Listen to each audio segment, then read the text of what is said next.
Assalamualaikum warahmatullahi wabarakatuh. Alhamdulillahi rabbil alamin. Wassalatu wassalamu ala nabiyyina Muhammadin wa ala alihi wa sahbihi wa man tabi'ahum bi ihsanin ila yaumiddin. Ashhadu an la ilaha illallah wahdahu la syarika lah. Wa ashhadu anna Muhammadan abduhu wa rasuluhu la nabiyya ba'dah. Ya ayyuhalladzina amanu taqullaha haqqa tuqatih wa la tamutunna illa wa antum muslimun. Kaum muslimin, muslimah yang dimuliakan Allah, marilah kita senantiasa bersyukur kepada Allah. Marilah kita senantiasa memperbanyak melakukan kebaikan. Marilah kita senantiasa bertaubat kepada Allah. Memohon ampun atas segala kesalahan dan kelalaian dari melaksanakan apa yang Allah perintahkan. Marilah kita memperbanyak istighfar. Semoga Allah SWT menerima atau mengabulkan doa-doa kita, memaafkan kesalahan-kesalahan kita, mengampuni dosa-dosa kita,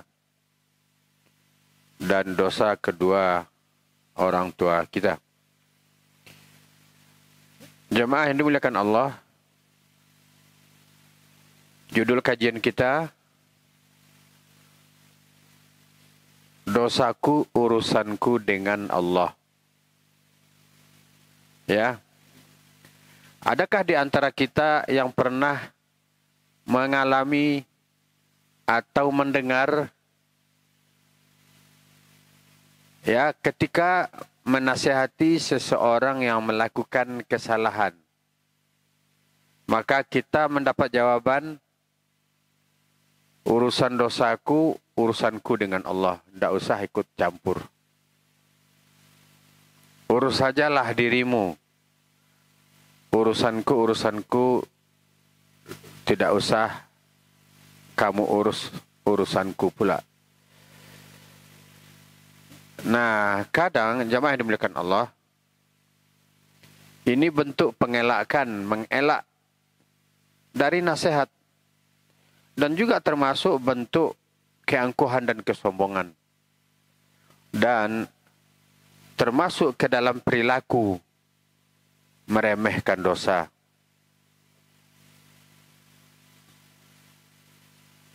Orang yang beriman kepada Allah ketika dia melakukan dosa, dia pasti merasa tidak nyaman dengan dosa yang dia lakukan. Dia senantiasa merasa bersalah. Disebabkan dia senantiasa merasa bersalah,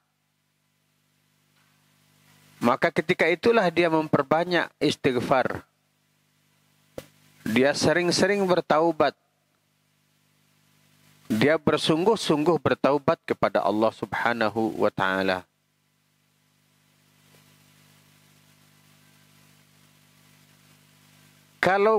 Kalau demikian halnya, atau bahkan kalau semua orang berpendirian seperti itu, dosaku urusanku dengan Allah,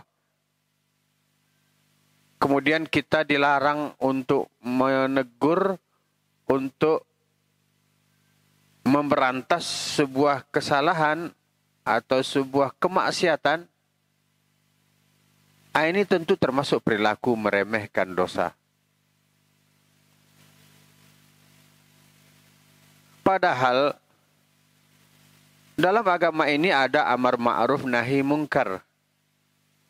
Jadi bukan hanya menyuruh kepada yang ma'ruf, tapi juga mencegah dari kemungkaran. Maka mencegah kemungkaran itu ada 3 tingkatannya. Man ra'a minkum mungkaran falyughayyirhu biyadihi.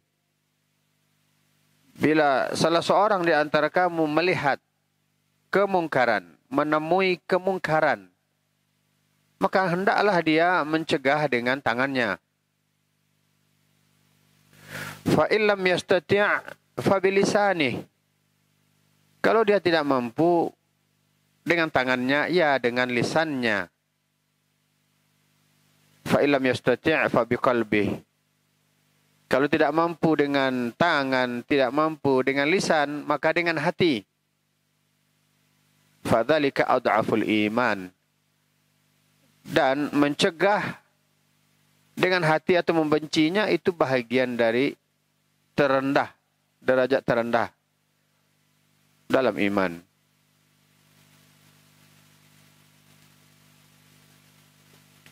Nah, minimal kalau seseorang melihat kemungkaran dan merasa tidak mampu baik dengan tangan atau lisan, minimal membenci, menampakkan gestur tubuh tidak suka, bukan malah mendukung.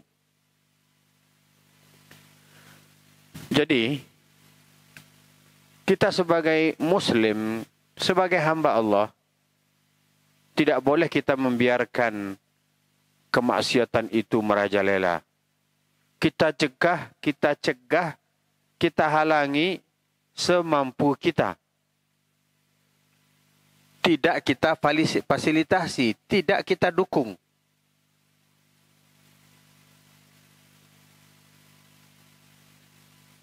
Dan semoga kita tidak termasuk orang-orang yang angkuh. Ketika diberi nasihat, nggak usah nasihati aku. Biar saja dosaku, biarin aku masuk neraka, nggak ada urusanmu gitu. Kalau aku dosa, ya udah masuk neraka aja, nggak apa-apa. Itu angkuh namanya. Mudah-mudahan kita dan keluarga kita tidak termasuk ke dalam golongan orang-orang angkuh seperti ini. Dan menganggap nasihat atau teguran itu tidak penting. Artinya apa? Seakan-akan mereka hidup di dunia ini semaunya. Ya. Jemaah dimuliakan Allah, di dalam hadis dijelaskan bahwa di dalam hadis Sahih Bukhari, an Anas radhiyallahu anhu qala innakum la ta'maluna a'malan hiya adaqqu fi a'yunikum minasy-sya'r in kunna na'uduha ala ahdin nabi sallallahu alaihi wasallam al-mubiqat. Dari Anas radhiyallahu anhu, beliau berkata, sesungguhnya kalian melakukan suatu amalan, yakni suatu perbuatan dosa, menyangka bahwa itu lebih tipis dari rambut. Namun kami menganggapnya di masa Nabi sallallahu alaihi wasallam sebagai suatu yang membinasakan. Ini perumpamaan atau perbandingan kesolehan, ketaatan sahabat-sahabat Nabi dibanding orang selain mereka. Sahabat-sahabat Nabi atau orang yang hidup sezaman dengan Nabi yang beriman kepada Allah, mereka memandang sekecil apapun dosa sebagai suatu hal yang akan membinasakan. Sedangkan manusia-manusia, termasuk mungkin manusia hari ini, menganggap apa yang dia lakukan itu salahnya sedikit, ya setipis rambut. Ungkapan setipis rambut itu termasuk ke dalam ungkapan meremehkan dosa. Ya, walaupun setipis rambut, walaupun sehalus rambut, kalau banyak dan terus menerus, tentu dia akan menggunung. Akan menjadi tumpukan besar. Dan orang yang meremehkan dosa, dia memang semaunya, seenaknya, bahkan tidak mengkhawatirkan adanya akibat dari apa yang dia lakukan. Ketahuilah bahwa kesalahan, dosa yang dilakukan itu pasti ada akibat buruknya. Dan ketika akibat buruk itu datang, Bukan hanya dia sendiri sebagai penyebab yang mendapat atau merasakan balasannya atau akibatnya, maka orang lain pun akan merasakannya. Kaum muslimin yang dimuliakan oleh Allah Subhanahu wa taala, al-muhaqqaratu idza kathurat sarat kibaran ma'al israr. Suatu dosa yang dianggap remeh bisa menjadi dosa besar, ditambah lagi dia apabila dilakukan terus menerus. Sebagaimana dikatakan oleh Ibnu Battal.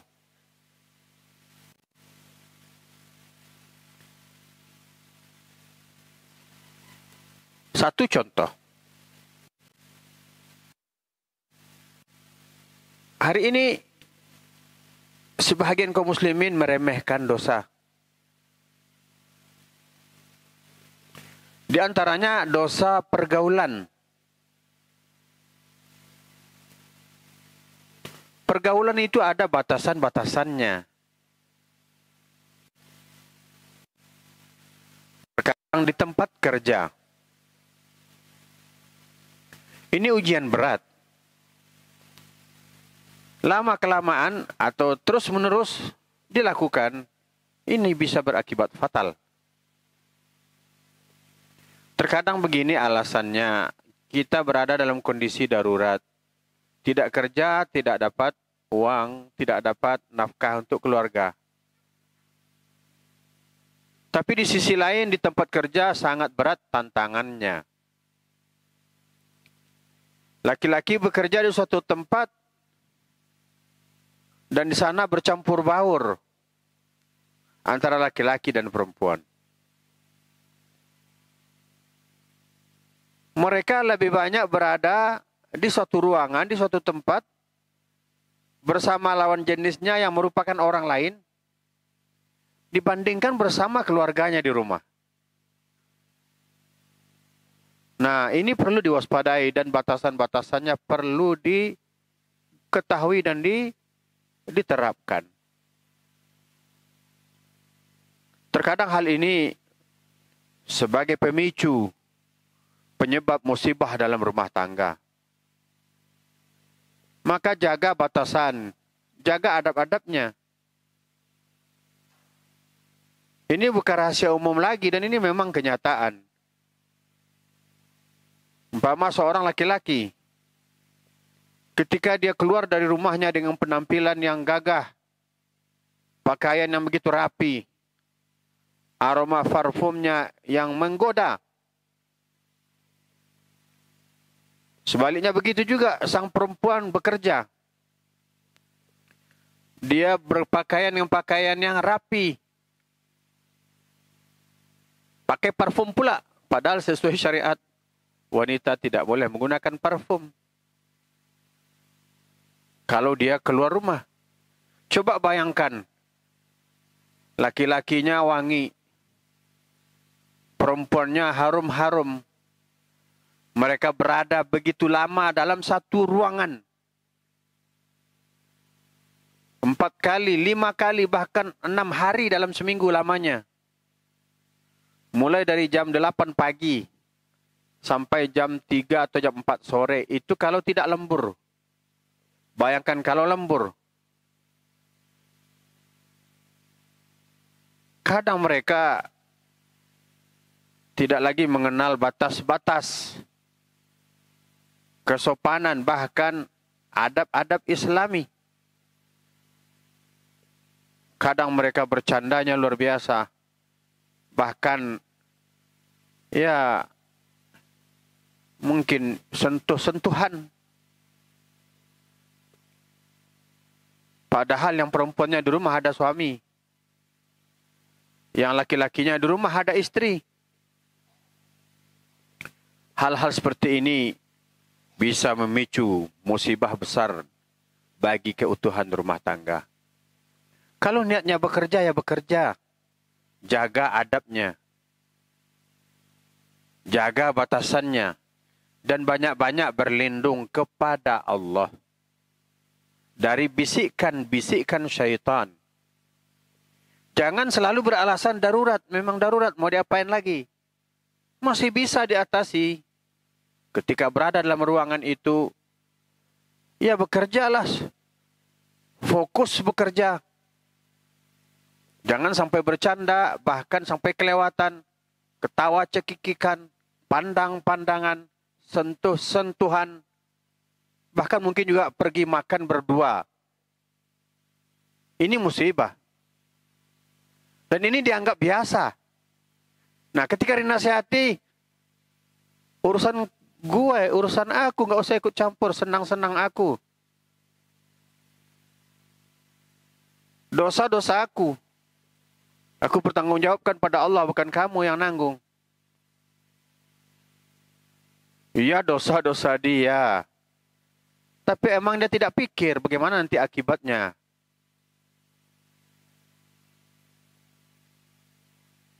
Bagaimana efeknya? Apa dia tidak khawatir nanti akan ada tukang fitnah yang akan menyampaikan berita, yang akan menghasut. Aku melihat suamimu akrab banget tuh dengan kawan sekantornya perempuan. Disampaikan ke istrinya. Sebaliknya, suaminya bekerja di tempat lain, istrinya pun begitu, bekerja di tempat lain. Ada pula para penghasut. Aku lihat istrimu di kantornya luar biasa tuh, dekat banget dengan kawannya dan lain sebagainya. Ini kebiasaan-kebiasaan yang dianggap biasa. Kalau sudah begini, standar agama, dalam standar agama ini sudah dosa. Karena sudah kelewatan. Bahkan saya sendiri menyaksikan betapa mereka ketika pergi makan bersama. La ilaha illallah, saya yang lihat aja yang malu. Gitu. Selfie-selfian di tempat makan, sentuh-sentuhan, perempuannya melengketkan kepalanya sambil dimiringkan begini ke bahu laki-laki yang entah siapa laki-laki itu, entah suaminya, entah rekan kerja, entah atasan, entah siapa. Kalau sambil senyum-senyum, ketawa cekikikan, berarti kan senang melakukan maksiat. Seperti senang melakukan dosa. Ketika dinasihati, dosa-dosa kami, dosa aku bukan dosa kamu. Iya, dosa kamu. Tapi efeknya kepada yang lain. Coba kalau sampai berita itu ke rumah, sampai berita itu kepada suami, sampai berita itu kepada istri, apa yang akan terjadi? Coba.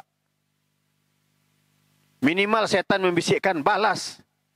Kalau suamimu kayak gitu, kamu buat gitu pula di kantormu dengan kawan laki-lakimu. Begitu sebaliknya.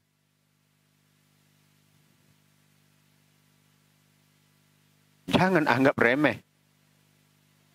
Nah, jemaah yang dimuliakan Allah. Umat Nabi Lut, kan mereka, perilaku buruk mereka adalah pergaulan sejenis. Ini masyhur, sangat terkenal. Tapi ada sebuah ungkapan yang dinyatakan dalam Al-Quran ketika Nabi Lut mendakwahi mereka, membacakan ayat-ayat Allah kepada mereka, memperingatkan mereka agar meninggalkan perilaku aneh ini. Apa kata mereka? Akhrijuhum min qaryatikum. Usir mereka dari kampung kalian. Jadi para penasehat, orang yang beri nasihat, orang yang memperingatkan mereka agar tidak melakukan dosa, apa kata mereka? Usir orang itu. Innahum unasun yatatahharun. Mereka itu manusia-manusia sok suci. Nah, jadi para pendosa, orang-orang yang gemar bermaksiat, ketika ada yang menasihatinya, orang yang menasihatinya itu akan dia tuduh orang sok suci.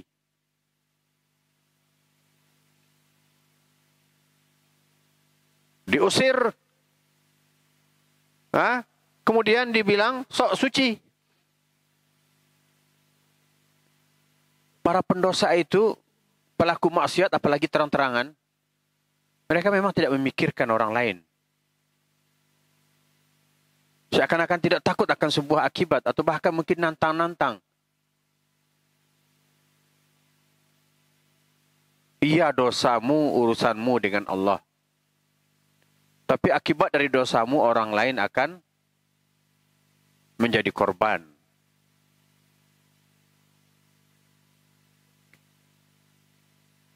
Jadi jangan tiru perilaku umat Nabi Lut yang sudah dibinasakan oleh Allah. Allah balikkan bumi ini. Yang di atas dijadikan di bawah dijadikan di atas.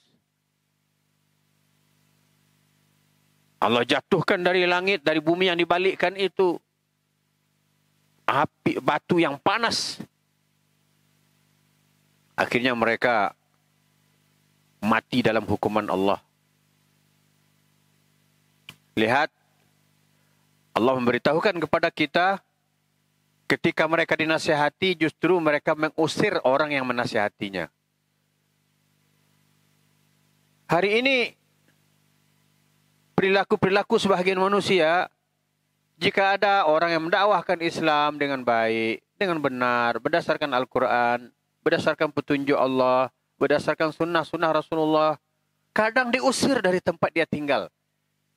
Karena dia menyampaikan ini yang disyariatkan, ini yang tidak. Jadi, sebahagian manusia ada yang beramal sesuai dengan kebiasaan-kebiasaan yang telah didapatkan dari nenek moyang mereka.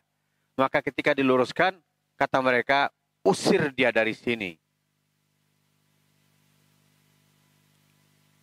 Sadarlah kita, jangan kita meniru-niru perilaku umat terdahulu.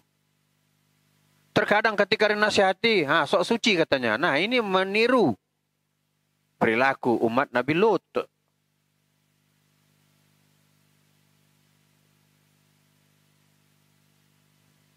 Ya, sampai berita kepada saya bahwa di sebahagian tempat-tempat wisata, di tempat itulah tempat perbuatan-perbuatan tidak senonoh sebahagian anak muda. Maka terutama di Sumatera Barat yang adat bersandi syarak bersandi kitabullah, kawasan-kawasan wisata itu harus diawasi ketat. Harus ada di situ orang-orang yang mengawasinya. Pihak-pihak berwajib. Masyarakat pun harus ikut serta memberikan berita, melaporkan kepada pihak berwajib. Jika ada anak-anak yang melakukan perilaku-perilaku yang tidak sopan, tidak beretika, tidak sesuai dengan agama, tidak sesuai dengan adat istiadat, ditegur, dicegah, dihalangi. Namun sebahagian ada yang mengatakan, sok suci ini orang.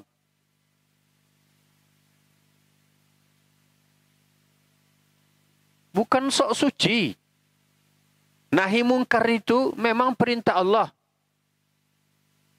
Ya'muruna bil ma'ruf wa yanhauna 'anil munkar. Menyuruh kepada yang baik dan mencegah dari kemungkaran. Memang itu perintah Allah Subhanahu wa taala. Jadi jika kita menasihati seseorang atau mencegah seseorang dari perbuatan maksiat, itu sebetulnya melaksanakan perintah Allah. Lihatlah akibatnya mereka yang tadi didakwahi tidak mau, ditegur tidak mau. Akhirnya apa yang terjadi? Umat Nabi Lut dibinasakan oleh Allah.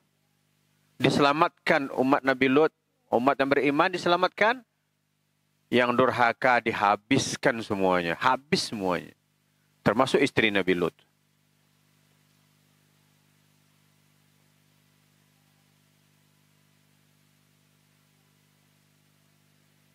Di suatu kampung umpamanya, ada suatu tempat yang dikhususkan, mungkin kalau bahasa Indonesianya, dilokalisasi. Daripada nyebar di tempat-tempat lain. Dilokalisasi sebagai tempat maksiat. Kemudian merasa aman. Ini dosa kami. Iya memang kami berdosa. Ini antara kami dengan Tuhan kami dengan Allah. Iya betul. Tapi bila Allah menurunkan balasan, bukan kalian saja yang menanggung. Yang di sekitar kalian juga akan ikut merasakannya. Nah, karena kita akan ikut juga merasakannya, maka setiap diri hendaklah mawas diri agar tidak menjadi pelaku kemaksiatan. Agar setiap diri menjadi pencegah dari kemaksiatan apabila dia menyaksikannya.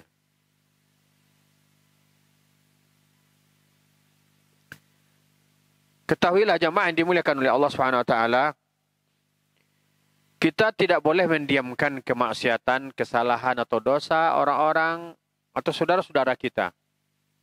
Memang kita harus memberitahu dengan cara yang arif bijaksana.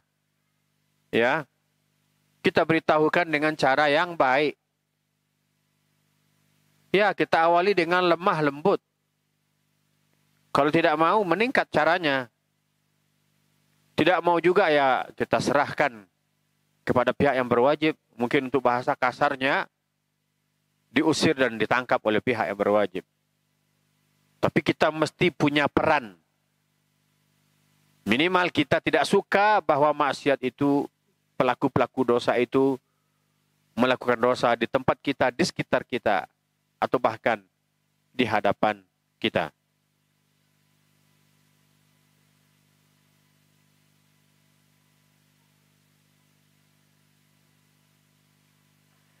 Jemaah yang dimuliakan oleh Allah Subhanahu wa taala. Jika seseorang yang kita nasihati ketika dia melakukan dosa, maka hendaklah kita yang menasihati dengan menggunakan tutur bahasa yang bagus.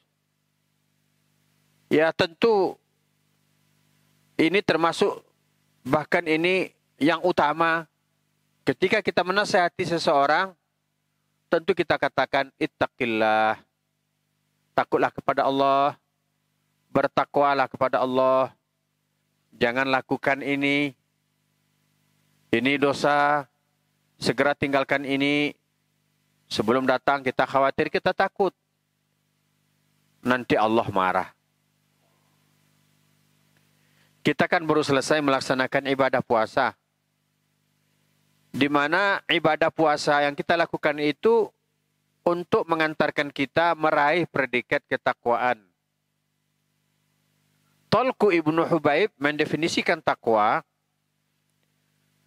an ta'mal bi ta'atillah ala nuri minallah tarju thawaballah. Takwa itu engkau melakukan amal soleh, melakukan ketaatan berdasarkan perintah, berdasarkan syariat Allah. Dan memang tujuannya untuk mendapatkan balasan dari Allah. Wa anta truk ma'siyatallah ala nuri minallah takhafu azaballah. Takwa juga bermakna engkau meninggalkan kemaksiatan berdasarkan larangan Allah, berdasarkan syariat Allah. Dan memang meninggalkan maksiat itu karena takut akan azab Allah. Artinya apa? Maksiat itu erat kaitannya dengan azab Allah. Bila di suatu negeri rakyat atau penduduknya bermaksiat pada Allah, maka sudah dikisahkan dalam Al-Quranul Karim betapa umat-umat terdahulu telah Allah binasakan disebabkan dosa-dosa mereka.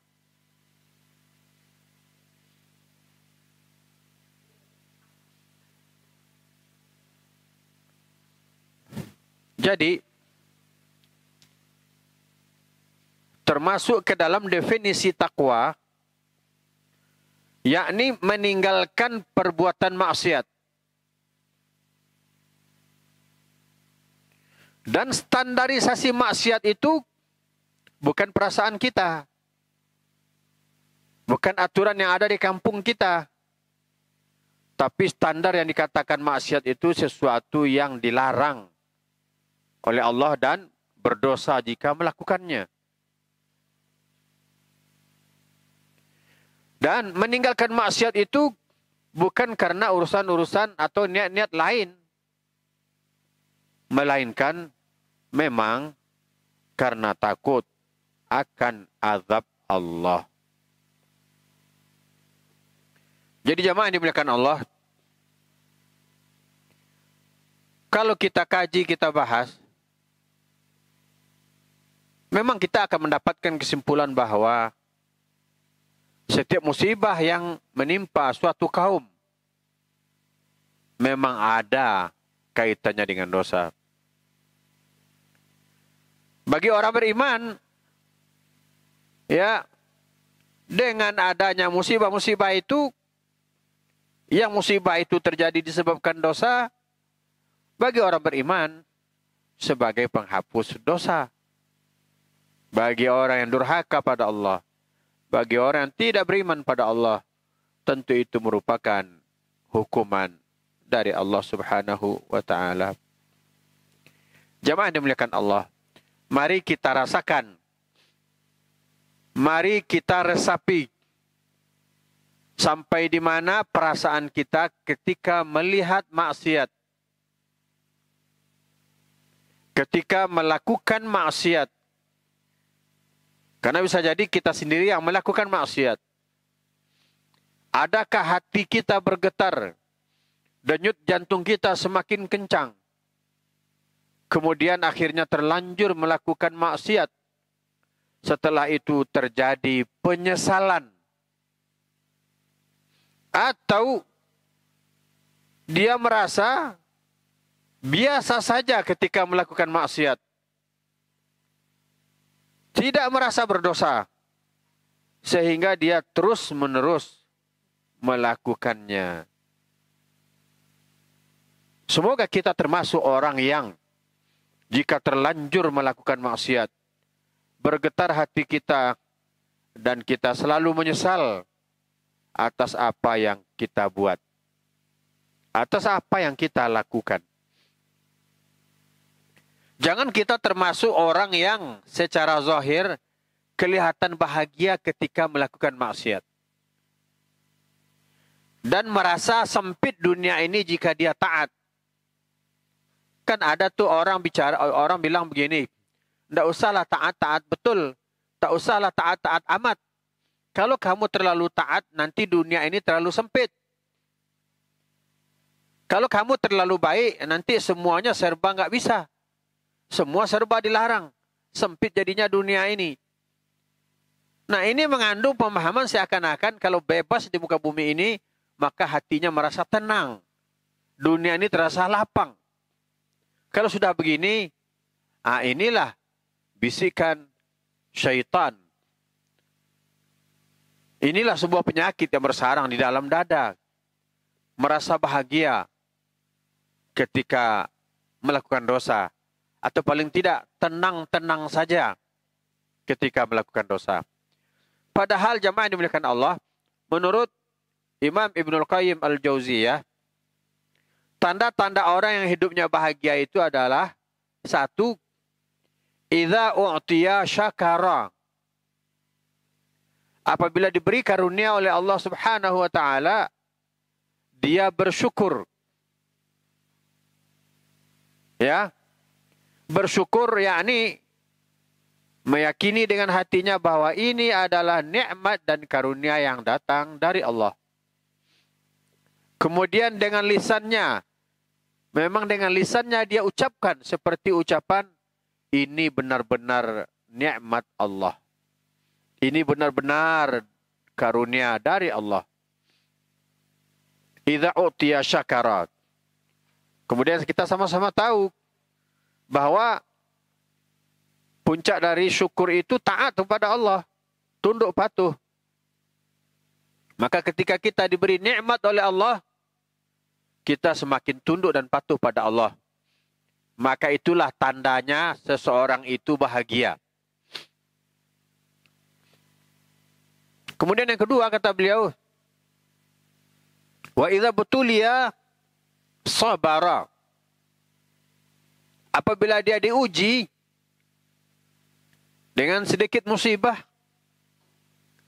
dia sabar.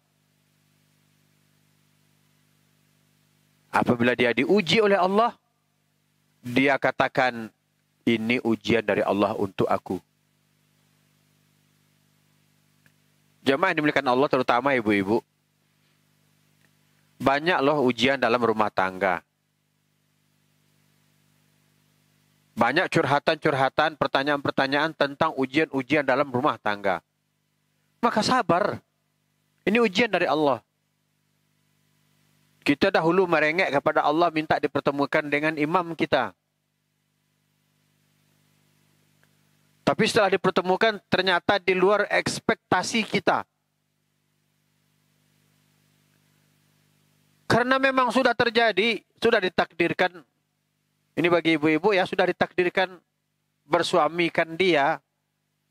Maka bersabarlah. Walaupun sebenarnya, kalau memang tidak mampu lagi, ada solusinya. Tapi berusahalah dulu, awali dulu dengan sabar. Kenapa? Innama yuwaffas sabiruna ajrahum bighairi hisab. Allah menyediakan pahala untuk yang sabar itu tanpa hitungan. Kalau salat berjamaah 27 rakaat, bersedekah 700 kali lipat. Umrah di bulan Ramadan sama dengan haji bersama Rasulullah. Tapi pahala sabar tanpa batas. Nah, terkadang kita merasa permasalahanku lah yang paling berat. Kenapa berat kali aku dapat ujian ini? Padahal la yukallifullahu nafsan illa wus'aha. Allah tidaklah menguji seseorang kecuali sebatas kemampuannya. Kalau apa yang dia dapatkan itu menurut Allah sudah sesuai dengan batas kemampuannya. Hanya saja dia dibikin tidak berdaya. Dia merasa sangat berat memikulnya. Karena apa? Karena diganggu oleh syaitan. Wa idza butuliya sabara. Apabila diuji oleh Allah, sabar. Ya seperti yang saya uraikan tadi. Di antara ujian ya seperti itu. Banyak hal-hal yang tidak diinginkan terjadi di dalam rumah tangga. Terkadang suami itu di rumah pakaiannya biasa-biasa aja. Tapi kalau dia keluar benar-benar menggoda. Begitu juga perempuan kalau di rumah biasa-biasa saja depan istri, depan suaminya. Tapi kalau dia di luar membuat laki-laki lain berdecak kagum. Nah, ini ujian bagi kedua belah pihak. Ya, jika suami dapat ujian seperti ini, bersabar, berdoa kepada Allah supaya Allah menjaga dan menyelamatkan istrinya. Jika istri mendapatkan ujian seperti ini, berdoa kepada Allah supaya Allah menjaga dan menjadikan suaminya tetap takut kepadanya. Memiliki rasa takut yang tinggi. Karena potensi-potensi untuk melakukan dosa sangat banyak. Nah, kadang begini. Seseorang dibisiki oleh syaitan ketika tidak teliti menerima berita. Ya. Inilah perilaku-perilaku sebagian orang ya. Yang tukang hasut, tukang fitnah. Kadang ada memang seseorang kerjanya berinteraksi dengan orang banyak. Baik laki-laki ataupun perempuan. Ini tidak bisa dihindari, umpamanya pedagang. Pedagang itu tidak mungkin dia memilih-milih pelanggannya. Laki-laki melayani pelanggan laki-laki pula. Laki-laki membeli, laki-laki terima duit, laki-laki pula mengembalikan duitnya. Begitu pula perempuan, kan tidak mungkin itu terjadi jika berdagang. Dan terkadang perilaku pembeli. Nah, ada perilaku pembeli, katanya aku pandai merayu pedagang. Ketika aku rayu, dikasih aja jualannya tuh sama aku berapapun aku mau. Abang ganteng. Nah, atau ibu yang cantik, ini janganlah semahal ini, kurangilah dikit. Nah, kemudian tersenyum-senyum, kasih aja tuh barang. Ada yang lihat, Nah, dilapor ke rumah. Nah, tuh sama pelanggan tuh mesra banget. Banyak potensi-potensi kegaduhan itu. Maka bersabar. Apa boleh buat? Karena memang resiko yang tidak bisa dihindari akan berinteraksi dengan orang lain. Maka berhusnudzonlah. Nah, terkadang dibisiki oleh syaitan. Nah, udahlah besok aku yang dagang ya, Bapak. Wahai abang, aku yang dagang, kata istrinya. Ah, dibalas pula. Ada pula laki-laki belanja. Ibu yang cantik, turunin dong harganya ini. Ah, si ibu pas dipuji sama orang lain, melayang-layang dia. Dipuji sama suaminya. Ah, bohong, gombal. Adakah istri kalau dipuji suaminya dia katakan gombal? Tapi dipuji oleh orang lain, emang iya, emang nggak tahu Anda. Kalau saya memang cantik gitu. La ilaha illallah. Dipuji suami dibilang gombal, dipuji orang lain senyum-senyum dia. Kalau dia pedagang diturunin harga drastis. Banyak potensi-potensi bermaksiat, potensi dosa, pada akhirnya menguji kesabaran. Dan terjadilah hal-hal buruk. Maka bersabarlah. Bersabarlah. Minta pertolongan Allah Subhanahu wa ta'ala. Terkadang seseorang diuji dengan kesulitan keuangan. Ini dalam rumah tangga. Ya. Kemarin ada dalam media sosial seorang ustadz kita membuat atau mengatakan, dan itu memang berat untuk diterapkan. Tidak semua orang bisa menerapkannya. Rezeki itu bukanlah nominalnya, tapi keberkahannya. Ini betul, tapi belum tentu semua orang bisa menerimanya. Karena kata sebagian orang, bahagia itu duit banyak. Kalau sedikit duit nggak bahagia. Banyak duit, sampai naik tensi karena makannya selalu berlebihan. Sedikit duit bisa makan walaupun pakai garam dan cabai saja. Jadi, rezeki itu bukan hanya pada nominalnya, tapi lebih lagi kepada keberkahannya. Maka bersabar. Karena pada saatnya atau suatu waktu nanti akan ada keadaan, pasti itu bagi sebuah rumah tangga akan mengalami masa-masa sulit. Maka sabarlah. Jangan jadikan uang sebagai patokan. Ya. Ketika uangnya cukup, senyumnya lebar-lebar. Ketika uang berkurang, mulai marah-marah. Padahal yang ada habis juga. Yang ada tetap dihabisin sambil ngomel-ngomel. Nah, bersabar. Orang yang hidupnya bahagia, apabila diuji oleh Allah bersabar. Diuji dengan sedikit rezeki. Hari ini kita hanya ada 1 gelas beras. Lauk pauk nggak ada, hanya ada sisa-sisa sambal kemarin. Nah, masak nasi itu, makan sama-sama, lumuri dengan sisa-sisa sambal kemarin. Baca bismillah mau makan, sambil menampakkan raut wajah yang bahagia. Ah, itu dia bahagia itu. Ya. Jangan ketika makan dengan sambal, dengan ikan teri, diposting lagi kere nih. Kemudian makan dengan hidangan luar biasa. Seumur hidup baru sekali ini makan yang kayak gini. Astagfirullah. Nggak harus begitu. Tidak dipamerkan begitu. Bahagia itu bukan begitu. Bahagia itu bila diuji sabar. Alhamdulillah. Walaupun beras segelas dimasak dan dimakan rame-rame, ini juga rezeki.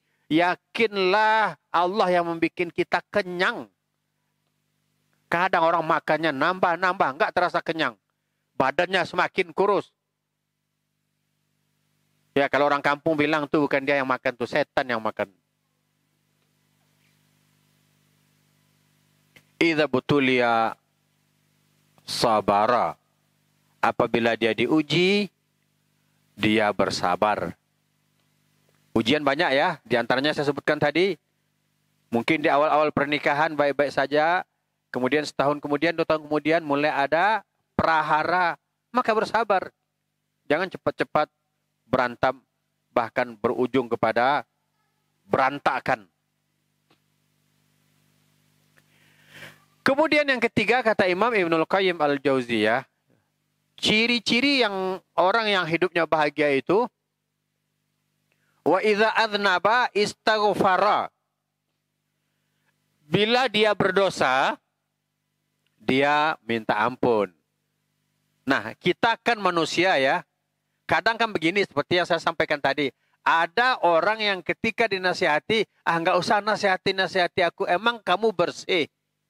Sok suci kamu. Emang kamu bersih. Aku dosa nih. Aku kotor nih. Ya udahlah kalau aku kotor itu urusan aku dengan Tuhan, dengan Allah. Nggak usah ikut campur. Nah, kadang ketika dinasihati, dia balik bertanya, emang kamu suci? Tidak, kita juga berdosa. Tapi mungkin bedanya dan kita tak perlu umumkan. Mungkin mudah-mudahan kita lebih sedikit dosanya. Alhamdulillah, seperti dosa yang dia lakukan kayaknya kita belum pernah melakukannya. Dan mohon pada Allah jangan sampai melakukan yang seperti itu. Nah, yang namanya kita manusia tentu kita pasti terjerumus ke dalam dosa. Karena kita bukan maksum. Yang maksum itu Muhammad Rasulullah Sallallahu Alaihi Wasallam. Ya, yang lain setelah beliau ada dosanya. Cuman ketika seseorang itu berdosa, dia cepat sadar, astagfirullah, aku keliru. Astagfirullah, aku salah. Ya Allah, aku terlanjur salah. Ya Allah, ampuni aku. Astagfirullah, cemas dia, bergetar hatinya, berkeringat dingin dia, takut dia. Nah, itu orang yang bahagia. Bahkan ketika dia ditegur atas kesalahan yang dia lakukan, atas dosa yang dia lakukan, astagfirullah, alhamdulillah, jazakallahu khairan yang telah memperingatkan aku. Alhamdulillah, terima kasih ya. Jangan malu-malu untuk menegur kalau nampak aku salah ya. Tegur aja ya. Kadang aku memang lalai. Terkadang terlalu sibuk, kadang terlalu banyak masalah. Sehingga tidak sadar terjerumus ke dosa. Untung ada kamu, alhamdulillah, yang mengingatkan aku. Nah, itu ciri-ciri kedua-duanya sama-sama orang yang bahagia hidupnya. Yang satu suka menasihati, yang satu lagi senang dinasihati. Astagfirullah, benar aku dah jatuh ke dalam dosa. Tolong dong aku, bimbing aku ya. Tolong kawal aku ya, supaya aku tidak begini lagi.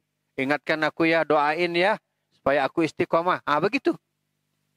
Jadi jangan bilang ke kawan kita, nggak usah nasihati aku, lu tuh emang bersih lu.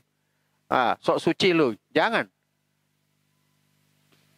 Nah, ini menurut Imam Ibnul Qayyim Al-Jauziyah.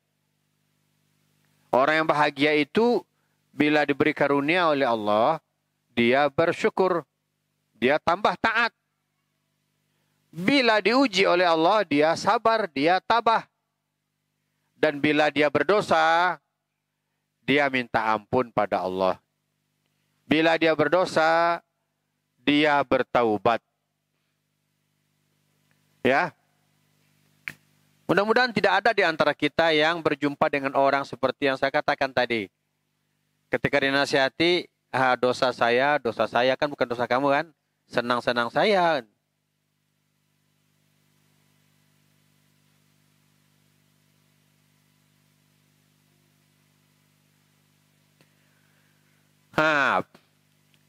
Kita akan jawab bila bertemu dengan orang yang kita nasihati kemudian membalas dengan mengatakan dosa saya, enggak usah nasihati saya. Maka kita bacakan kepadanya firman Allah, ia memang dosa saudara, tapi menurut Allah itu bisa juga menimpa kami. Efek dan akibatnya kami semua bisa merasakannya. Pertama, ketahuilah bahwa setiap musibah yang Allah berikan memang di antara sebabnya adalah dosa kita. Sebagaimana firman Allah, "Wa ma asabakum min musibah Fabima kasabat aidikum wa ya'fu an katsir.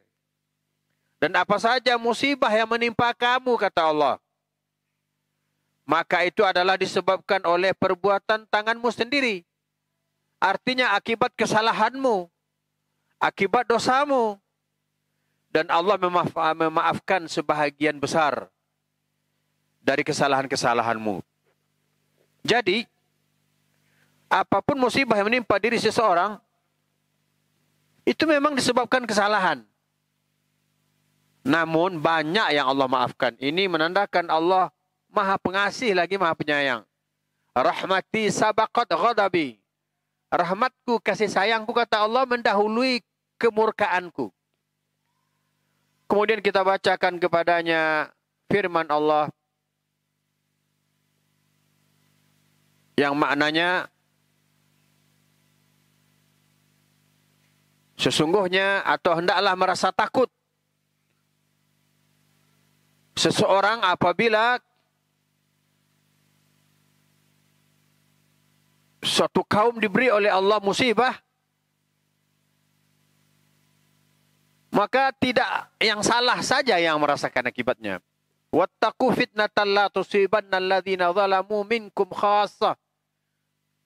Takutlah kalian, kata Allah, akan sebuah musibah atau bencana yang bila bencana itu datang, tidak saja menimpa orang-orang zalim di antara kalian. Wa'lamu annallaha syadidul iqab. Ketahuilah bahwasanya Allah itu sangat pedih, sangat berat, sangat kuat balasannya. Nah, berdasarkan ayat ini, tidak pelaku kesalahan saja yang menanggung sendiri, tapi orang lain juga menanggungnya. Jadi wajib kita memperingatkan pelaku-pelaku dosa itu agar dia beristighfar pada Allah. Lihatlah umat Nabi Nuh. Faqultu astaghfiru rabbakum innahu kana ghaffara. Aku berkata, kata Nuh, istighfar, minta ampunlah kalian semua pada Allah, karena sesungguhnya Allah Maha Pengampun. Tapi apa kata mereka? Mereka tutup telinga mereka. Mereka tidak mau mendengarkannya. Maka apa yang terjadi? Terjadilah bencana besar. Umat Nuh, umat Nabi Nuh yang durhaka itu dibinasakan semuanya oleh Allah Subhanahu wa taala. Walau yu'akhidullahu an-nasa bima kasabu ma taraka ala dhahriha min dabbah. Firman Allah dalam surat Fatir. Dan kalau sekiranya Allah menyiksa manusia disebabkan usahanya, yakni disebabkan oleh dosanya, niscaya Allah tidak akan meninggalkan di atas permukaan bumi ini satu makhluk pun. Tidak meninggalkan di muka bumi ini satu makhluk melata pun. Gitu. Akhirnya kalau Allah menghukum seluruh kesalahan kita, maka ratalah semua makhluk di muka bumi ini. Makhluk yang melata ini habis semuanya, dimusnahkan oleh Allah. Jadi sampai di sini dapat kita pahami bahwa memang musibah-musibah yang terjadi di muka bumi ini erat kaitannya dengan dosa. Oleh sebab itu, jika kita melihat orang-orang yang melakukan dosa, bahkan sekalipun dia mengatakan dosaku, urusanku dengan Allah, kita wajib tetap untuk meluruskan, untuk menegur, untuk menasihatinya.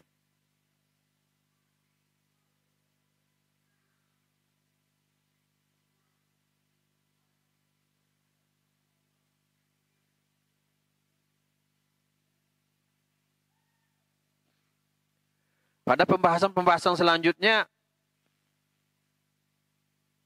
sudah pernah kita singgung bahwa berdasarkan firman Allah,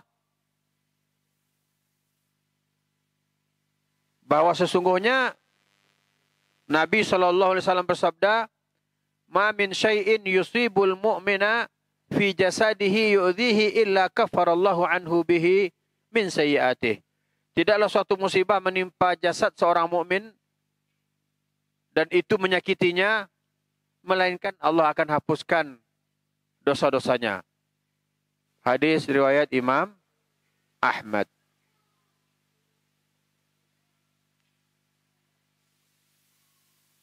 Bahkan ingat, kita sebagai orang tua, kita punya tanggung jawab. Anak kita bisa menanggung dosa kita. Anak kita bisa dapat musibah disebabkan dosa kita. Berdasarkan firman Allah, "Wa ma asabakum min musibah fabima kasabat aydikum." Dan apa saja musibah yang menimpa dirimu, itu disebabkan oleh perbuatan tanganmu sendiri, yakni dosa. Maka ada seseorang yang berkata, ya,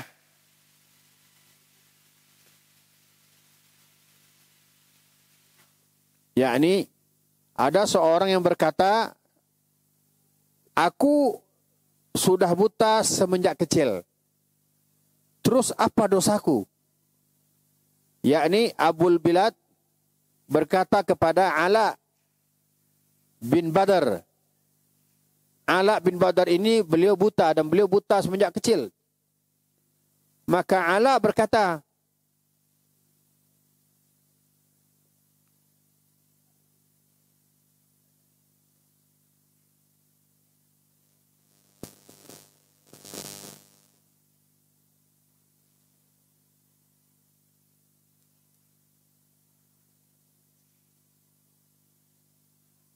fabidzunubi walidaika. Maaf, ada seseorang buta dan dia buta dari kecil.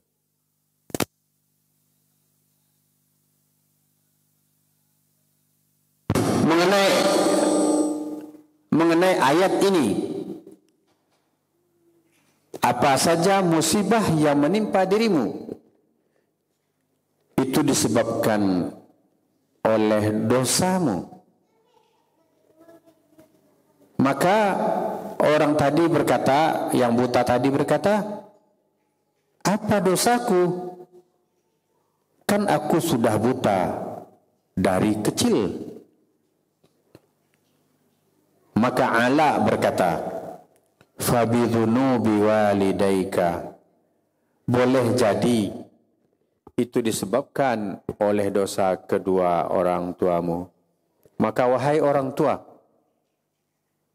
wahai ibu bapa, banyak-banyaklah bertaubat, sesering mungkinlah beristighfar, berusahalah meninggalkan dosa kepada Allah, dosa-dosa kepada manusia. Karena bisa jadi akibat dari dosa kita itu nanti akan menimpa anak-anak kita.